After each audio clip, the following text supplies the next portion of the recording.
جايبه لكم النهارده ريفيو عن اكتر مكان في اسكندريه بحب اكل منه حواوشي اسكندراني، وكمان احسن جزاره بتعامل معاها. بجد حاجتهم تحفه والجوده ممتازه، وكمان اسعارهم كويسه جدا مقارنه بناس كتير. هم جزاره ومشويات الطلخاوي.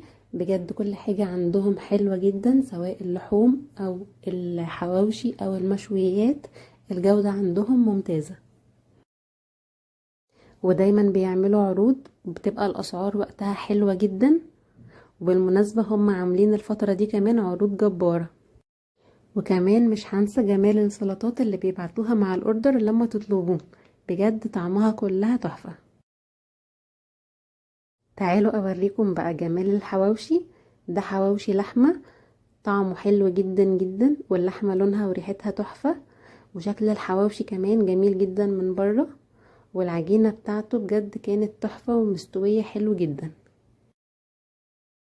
وبيكونوا حاطين من على الوش سمسم وحبة البركة زي ما انتوا شايفين كده. وكمان ممكن يعملوا الحواوشي وش بيتزا. عندهم كذا اوبشن تقدروا تختاروا منه، كلهم احلى من بعض. وده الحواوشي بالبسطرمة، خطير، بحبه جدا جدا من عندهم، بجد طعمه يجنن. ودي مرة تانية السلطات اللي قلتلكم عليها، الطحينة والتومية، وبيجي كمان سلطة بطاطس وبنجر ومخلل مشكل، وكمان بيجي بتنجان مخلل. بجد كلهم طعمهم حلو جدا جدا، مفيش حاجة دقتها وكان طعمها وحش. كل الحاجات كان طعمها حلو جدا. هما ليهم 3 فروع في اسكندرية. انا جربت فرع سيدي بشر، وتجربتي معاه ان هو كان ممتاز جدا. لو انتوا جربتوا اي فرع تاني ممكن تكتبولي رأيكم فيه في الكومنتات، وانا ارشح لكم تجربوه سواء في الحواوشي او في اللحوم او المشويات.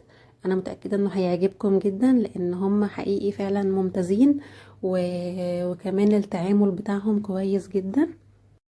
وبس كده، الفيديو بتاع النهاردة خلاص. لو عجبكم الفيديو ما تنسوش اللايك والشير والسبسكرايب، وتفعلوا كمان الجرس عشان يوصل لكم كل الفيديوهات الجديدة. شكرا جدا ليكم، والف هنا على قلبكم.